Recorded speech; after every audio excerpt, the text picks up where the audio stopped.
Halo semua, selamat datang kembali di channel YouTube saya, Charles Lee. Bagaimana kabarnya buat teman-teman semua? Saya harap teman-teman dalam kondisi baik ya. Kemudian portofolionya bisa grow dan tetap hasilkan cuan. Oke, pada kesempatan kali ini saya akan sedikit sharing ya tentang potensi anomali ya. Kenapa? Karena kalau teman-teman cek ya, IHSG selama Desember itu mayoritas hijau ya. Tetapi pada bulan ini atau Desember kali ini kemungkinan besar menurut saya tidak akan positif ya, seperti itu. Nah, apa alasannya kenapa saya bisa memberikan analisa seperti itu? Pastikan teman-teman tonton video ini sampai selesai. Kemudian, apakah window dressing atau yang biasanya kita kenal Santa Claus rally ya, apakah ada atau tidak ada dalam kali ini? Jadi pastikan buat teman-teman tonton video ini sampai selesai. Buat teman-teman yang mungkin baru pertama kali mampir ke channel YouTube saya ucapkan selamat datang, selamat menonton. Semoga informasi yang kami sampaikan melalui video-video yang kami buat bisa bermanfaat buat kawan-kawan semua. Oke, tanpa berpanjang lebar ya, kita langsung mulai pembahasannya. Untuk yang pertama, seperti yang tadi saya singgung di awal ya, saya akan membahas komposit atau IHSG. Hari ini IHSG mengalami koreksi ya 1,05% ke level 6.850. Kalau dilihat sebenarnya cukup logis ya. Kenapa? Karena kemarin sudah mengalami kenaikan dan dia berada di area resist. Area resistnya di mana? Area resist bertepatan di daerah EMA 200 maupun EMA 50 ya, di 6.920-an di area sana. Jadi cukup logis IHSG tidak mampu untuk breakout ya. Jadi dia breakdown kembali seperti itu. Nah, itu untuk IHSG ya. Kalau seperti yang tadi saya singgung di awal bahwa ada potensi bahwa selama Desember ya, mayoritas beberapa tahun sebelumnya itu Desember IHSG selalu hijau. Tetapi kalau saya coba cekkan di sini ya, IHSG selama 1 bulan ya, di bulan Desember ini ya, dari tanggal 1 Desember sampai dengan sekarang ini IHSG minus 3,26%. Memang kalau dilihat per video ini dibuat ini tanggal 28 Desember ya, masih ada potensi di 29 maupun 30-nya ya. Tetapi kalau saya lihat kemungkinan agak berat kalau dalam 2 hari ini IHSG digas ya, digas 3% lebih seperti itu. Apakah mungkin? Masih mungkin, tetapi kemungkinan kecil menurut saya. Nah, kenapa saya bisa sampaikan seperti itu? Saya coba cekkan ya beberapa saham big caps, mulai dari perbankan, ASII, ya Astra, Telkom, bahkan GoTo ya. Seperti itu. Kita coba cek yang pertama BBCA ya. Saya tidak akan membahas secara perinci ya, satu persatu. Saya akan lihatkan broker summary-nya, kemudian potensinya. Kalau dilihat BBCA ini masih tertahan di 8.600-an ya. Belum bisa dikatakan breakout kembali ya, masih menguji area resist di 8.600-an ya, masih di kisaran sana. Dan kalau teman-teman cek garis MACD ini cenderungnya masih sideways ya, di area bawah ya, seperti itu. Nah, saya coba cekkan broker summary-nya untuk BBCA ya. Ini saya pakai Mirai ya, untuk memudahkan teman-teman melihat broker summary-nya ya. Untuk broker summary-nya hari ini jelas distribusi ya, oleh ZP, BK ya, AK juga distribusi. Kemudian kalau dilihat foreign flow-nya ya, teman-teman bisa cek di sini. Mayoritas selama Desember ini ya, dari tanggal sini ya, distribusi cukup masif ya.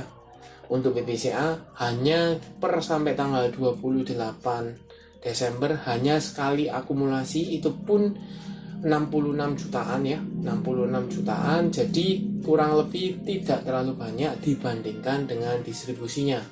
Ini untuk BBCA ya. Jadi bagaimana mayoritas asing keluar dari BBCA. Nah, seperti yang teman-teman ketahui, saham-saham big caps ya, let's say perbankan big cap, Astra Internasional, Telkom, GoTo bahkan itu mayoritas akan terpengaruh oleh dana asing ya. Kalau dananya asing masuk, maka besar kemungkinan saham tersebut akan dikerek ya, naik seperti itu. Nah, kalau seandainya kebalikannya ya, dana asingnya terus keluar, maka ada besar potensi minimal saham-saham ini akan tertahan ya. Mungkin tidak turun terlalu banyak, mungkin ada yang ambil juga, tetapi mayoritas tidak akan naik signifikan. Seperti itu. Terbukti kalau teman-teman cek ya, selama 1 minggu inilah BBCA distribusi ya, asing terus keluar, harga sahamnya tidak kemana-mana. Range-nya 8.500, 8.600 ya, di kisaran tersebut. Nah, seperti itu. Kita lanjut ke saham kedua, BBRI atau Bank Rakyat Indonesia. BBRI hari ini mengalami koreksi ya, 1,03%. Kalau dilihat ini ditutup di level 4.820 ya, dekat dengan area support ya, psikologis 4.800 seperti itu. Kalau dilihat posisinya masih uptrend ya, masih uptrend jelas karena EMA 50-nya di atas EMA 200, tetapi teman-teman bisa cek di sini garis EMA CD ini sudah mulai berpotongan dan mengarah ke bawah. Mengindikasikan apa? Mulai jualan ya, atau ada distribusi atau tekanan jual. Kita coba pastikan ke broker summary-nya dari BBRI ya. Ini saya coba cekkan BBRI. Dilihat dari broker summary-nya ada buangan barang ya, atau bongkaran barang oleh ZP AK ya. CS juga bongkar barang. Nah, kemudian foreign flow-nya. Teman-teman bisa cek di sini mayoritas foreign flow dari Desember ya. Desember ini cenderungnya distribusi ya, karena akumulasinya cuma beberapa kali dan tidak sesignifikan ketika dia jualan seperti itu. Kesimpulannya bagaimana untuk BBRI? Sama dengan BBCA ya, selama asing masih jualan maka cukup berat untuk saham-saham big caps untuk mengalami penguatan seperti itu. Apakah bisa entry sekarang? Kalau teman-teman mau cicil beli, mungkin bisa pertimbangkan di daerah-daerah dekat support ya. Let's say untuk BBRI di daerah 4.800 sampai dengan 4.760-an di area EMA 50-nya ya. Seperti itu. Kemudian saham ketiga ada BBNI atau Bank Negara Indonesia Persero. Hari ini juga mengalami koreksi ya, 0,81% ke level 9.225. Kalau dilihat ini masih menguji EMA 50. EMA 50-nya di 9.300 ya, area 9.300. Kemudian dilihat dari garis EMA CD ini jelas mulai mengarah ke bawah, mengindikasikan apa? Ada tekanan jual seperti itu. Kita coba cek broker summary-nya dari BBNI ya. Kita coba cek hari ini BBNI. Untuk broker summary-nya kita bisa cek di sini ada jualan ya, ada ZP, YU, CS, jualan, BK ada ambil ya, ada nampung seperti itu. Nah, untuk foreign flow-nya kita bisa cek di sini selama 1 minggu atau 1 bulan ini ya. Dari Desember itu mayoritas setelah akumulasi cukup banyak di akhir November, kemudian mulai distribusi masif ya, seperti itu. Nah, apakah distribusinya ini akan berlanjut? Kalau seandainya berlanjut, maka cukup memberatkan pergerakan dari saham BBNI. Dengan potensi distribusi, maka ada potensi atau besar kemungkinan BBNI ini akan break dari EMA 50-nya ya. Nah, kalau seandainya dia break dari EMA 50-nya di let's say di 9.300-an, kemana arah pergerakannya? Mungkin dia akan mengarah ke level support psikologis di 9.000. Jadi buat teman-teman lebih sabar ya, tunggu. Mungkin kalau distribusinya berlanjut, teman-teman bisa tunggu di level support 9.000-an ya. Di area sini mungkin dikasih seperti itu. Kita lanjut ke saham keempat, BMRI atau Bank Mandiri Persero ya.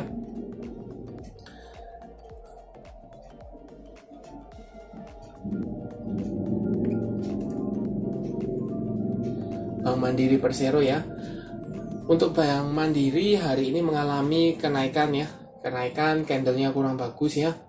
Candlenya kurang bagus, openingnya di 10.000, tetapi penutupannya di 9.975 ya. So far, kalau dilihat sekilas ini masih tertahan di level psikologi 10.000 ya. Apakah dia mampu breakout? Sebelumnya dia mampu breakout, sekarang menguji kembali menjadi support ya. Apakah dia mampu tertahan atau tidak? Kita tunggu.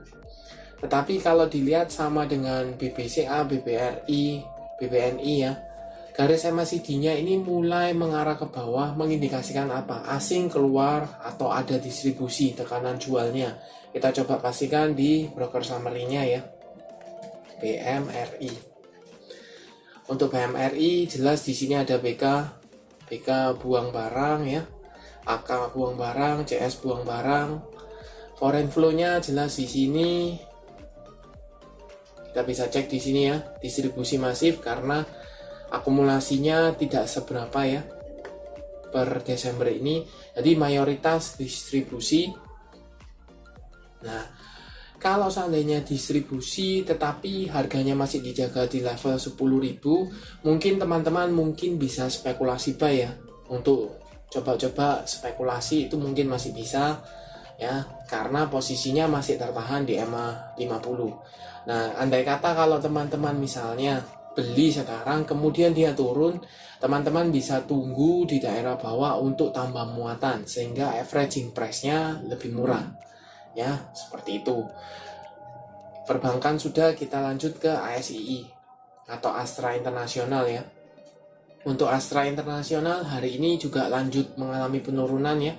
0,88% ke level 5.625. Kalau dilihat jelas dia fasenya sudah mulai downtrend ya. Patah tren, kemudian garis EMA 50 dan EMA 200 sudah berpotongan ya. Kemudian garis MACD ini cenderungnya masih sideways ya. Satu minggu ini masih cenderungnya sideways. Kita coba cekkan broker summary-nya ya. Untuk ASII kita bisa cek di sini ada buangan barang, tetapi ada yang nampung juga ya, masih ada yang nampung juga ya, masih ada tampungan. Tetapi foreign flow-nya di sini ini mayoritas distribusi masif ya. Kita bisa cek di sini ya, merah, hijaunya pun cuma 3 dibandingkan beberapa hari ya. Jadi cukup banyak distribusi untuk saham ASII. Apakah ini terdampak dari investasi ke GoTo yang mengalami penurunan? Bisa jadi seperti itu. Tetapi apakah teman-teman bisa entry untuk saham ASII? Kalau menurut saya lebih baik, bukan berarti saham ASII ini jelek ya, tidak. Tapi mungkin bisa dialihkan ke saham-saham lainnya. Kenapa? Fasenya sudah mulai fase cenderungnya downtrend ya. Ya sudah cenderungnya downtrend, maka lebih baik teman-teman amankan, cari saham-saham yang minimal sideways atau uptrend seperti itu, sehingga potensi lebih besar untuk mengalami kenaikan. Ya, itu untuk ASII. Kita lanjut ke saham TLKM atau Telkom. Untuk Telkom sendiri hari ini juga mengalami penurunan minus 2,10% ke level 3.730. Kalau dilihat sama dengan ASII ya, garis EMA 50 sudah berpotongan dengan garis EMA 200 menunjukkan dia sudah mulai fase downtrend seperti itu. Tetapi sempat tertahan ya, untuk Telkom ini sempat tertahan di area 3.600 ya, meretest 3.800 tetapi masih belum berhasil break ya untuk Telkom. Sedangkan garis MACD ini mulai mengarah ke atas kembali ya, mulai mengarah ke atas kembali. Apakah ini disertai dengan akumulasi atau tidak? Kita coba cekkan broker summary-nya. TLKM.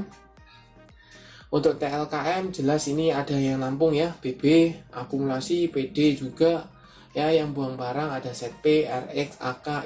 Ini kemungkinan asing ya. Kemungkinan asing, jelas di sini asing juga buang barang cukup besar ya hari ini.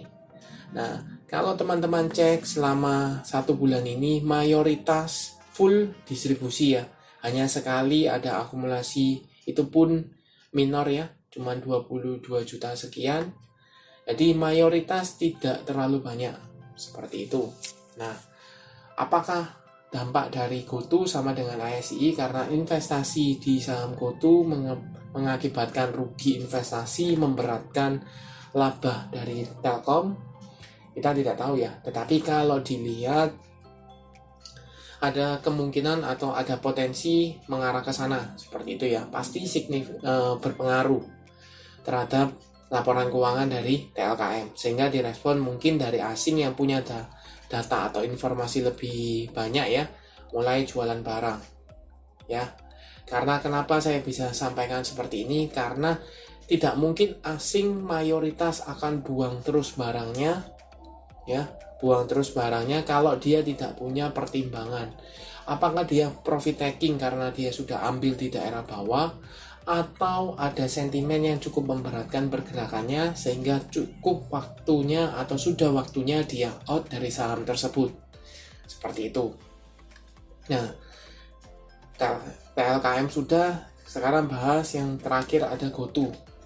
Kenapa saya bahas GoTo? Karena saham ini memang jadi pemberat ya, maksudnya poin dari pertimbangan IHSG cukup tinggi ya, sehingga berdampak terhadap GoTo.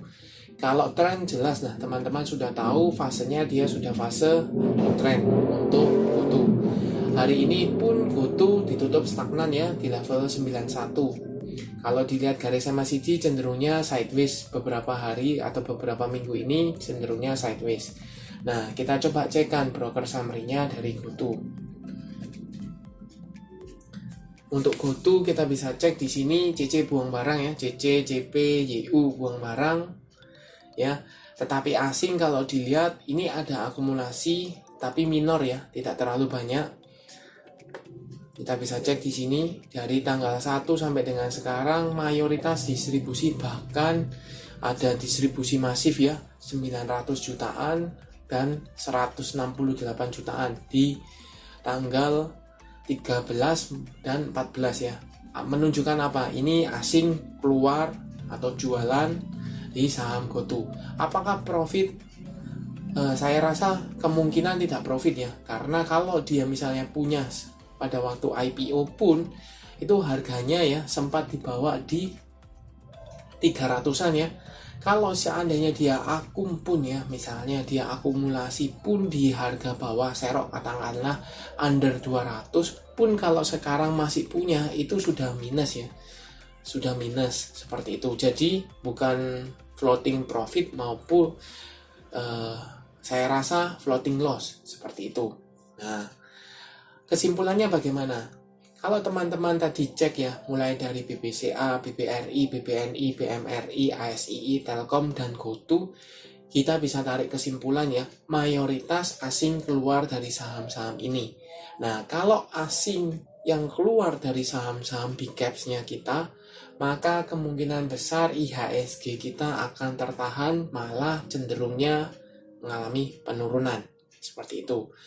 Kalau kemudian kita sambungkan dengan posisi IHSG kita atau komposit per dari tanggal 1 sampai dengan tanggal 28 Desember ini sudah minus 3,26%, maka cukup berat untuk IHSG, kecuali ya, sekali lagi, kecuali kalau asing dalam 2 hari ini tanggal 29 maupun 30 dia ngegas, dia masukkan dana ke Indonesia ya, ke pasar modal, IHSG-nya kita mungkin akan beda cerita.